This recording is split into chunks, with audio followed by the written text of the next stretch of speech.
Tonight in a theme that rhymes. God, work with my mind. Get me prepared for what you have for me.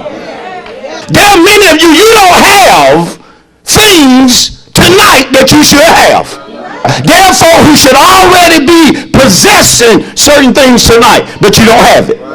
You don't have it. And the reason you don't have it is your mind.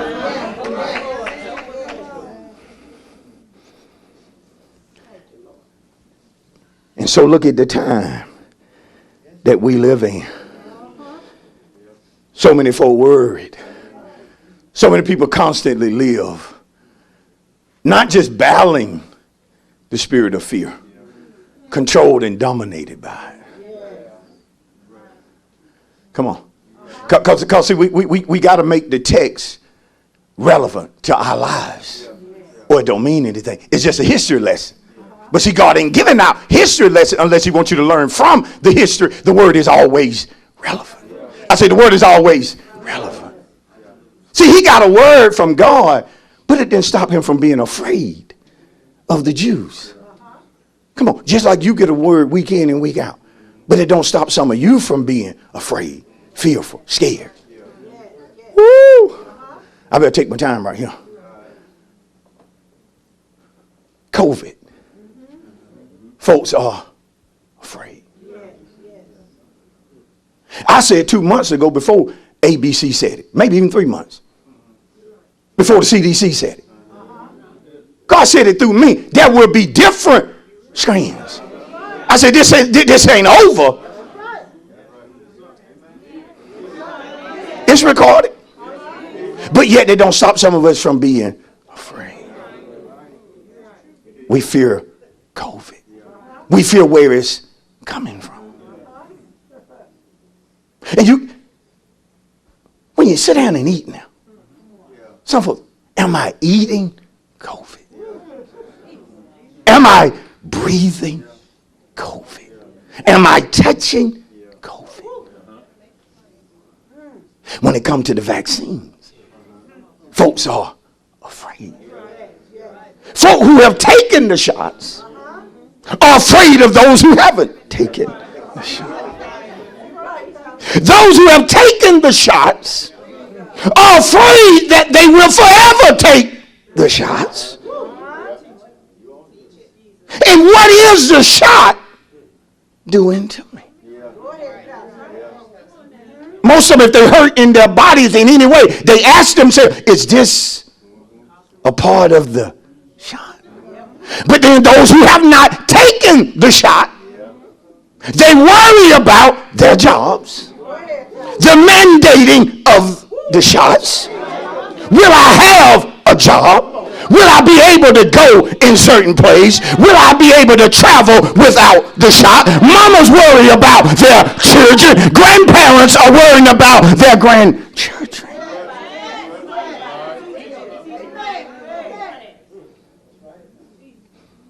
Is the shot the mark of the beast? If it's not the mark, what is the mark?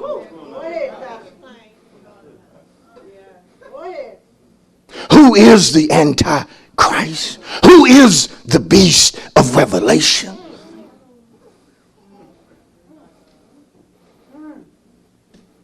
We worry about the economy collapsing. Folk fear that one day we'll wake up in this nation and the dollar will be worth a penny. Which means your savings, your 401k, your retirement is worth nothing. Folk worry about Russia and China invading America. We worry sometimes, some of us, about a president who cannot sometimes put two sentences together. But then God shows up. See, because this is the thing about a man appointed by God. See, there's a lot of folk teaching and preaching on things that God ain't told them to preach or speak about. But they speak about it because they like to get views. And then you have people who want to hear the latest thing. But see, men and women of God who are appointed by God, They only speak what God tells them to speak. They will not speak no more or no less. Oh, I know I'm in the house now. And see, some of us good old church folk, we do our very best around our kinfolk to appear fearless. Oh God, I got to preach on some of y'all. You appear that you can walk on water.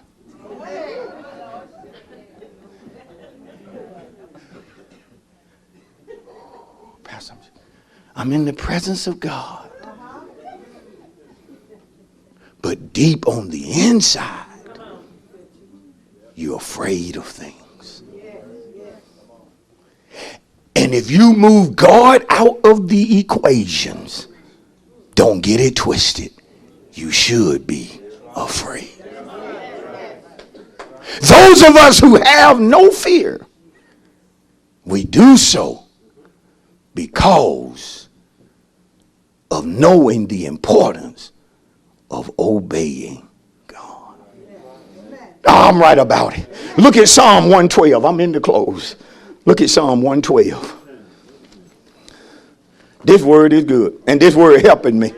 I say this word is helping me. Well, Pastor, seem like then what you saying is that you don't want people's listening to the news and reading the newspapers and getting on the internet. No, that's not what I'm saying. But you do have to be careful what you feed your spirit. And I've been telling y'all that. See, God has decided about some of us that you're going to be here. He don't care what takes place. He ain't finished with you yet.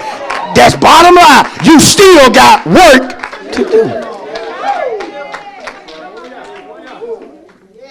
That's when I told the church when all of this started, year and a half ago.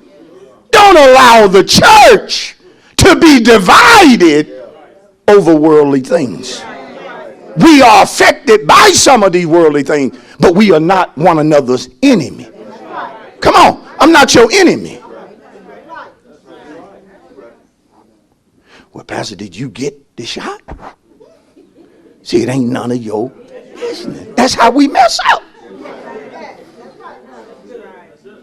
Let every man work out his own soul salvation. Because in homes, people are not thinking the same. The husband feels this way while his wife feels that way. Guess what? Sometimes it's okay to say, hey, we good, baby. We good. You hear me? See, I know Lord's willing. It don't matter what's happening. I need to be in Pennsylvania. Do you hear me? Now, I ain't going to go by what they saying to determine what I do. And I even told Donna, I said, I got to be there. I got to be there. She looks at me. She said, well, if you're going, then I need to be right there with you. I said, step with me. Come on. Come on. Let's give God a praise. Let the fear go. There needs to be peace in every house in this church.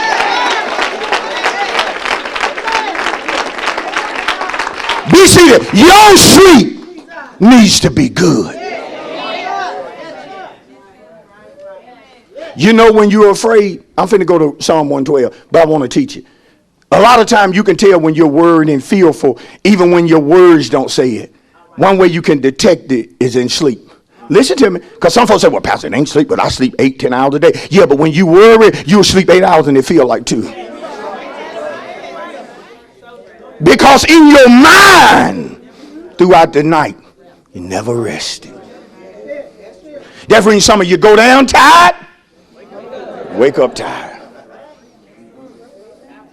And then there's something when you live with folk, I ain't calling no name, but they be snoring and going on. And then when they wake up, they say, I've been up all night. I couldn't get no sleep. And you like, well, I don't know who in the world was laying over here last night, but they was getting back. I don't know who that was. And then they look at you, they say, you got jokes, don't you? But I'm serious. I know what it's like to sleep and to wake up. And your body has not had rest. Because of what you feel, you got to deal with in the morning. Some of you don't even enjoy the present because you're so worried and anxious and fearful about what needs to be done tomorrow. When he told you, don't worry about tomorrow. Woo! He said, if God, preach pastor, so clothed the grass of the field, which today is and tomorrow is not, shall he not much more, clothe, ye of little faith. So see, sometimes to know that God gonna take care of you, you just sometimes gotta look at the flowers. Y'all know Deacon Cochran have it looking right out there. You just look out there and you say, look at them flowers. That's just beautiful. God, you just awesome. But some of us ain't doing that. All of these things I named, it's affecting marriages. Folk can't seem to communicate. They agitate. See, when you worried and fearful, you got to take that out on somebody.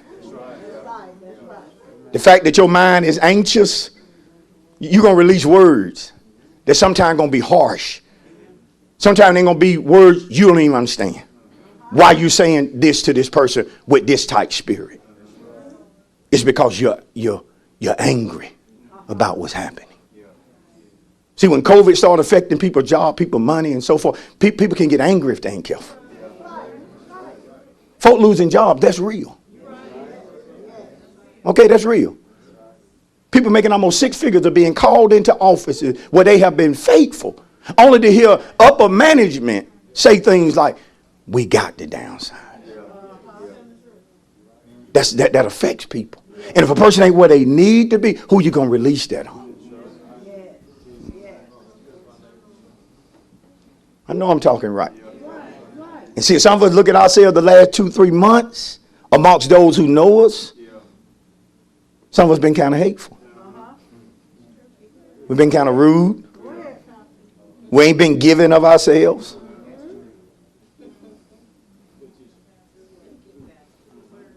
I hate to have teachers like them. Sometimes you got to break it down. You ready? I got a lot on my mind. I got a lot on my mind. Go on, I ain't even think about it.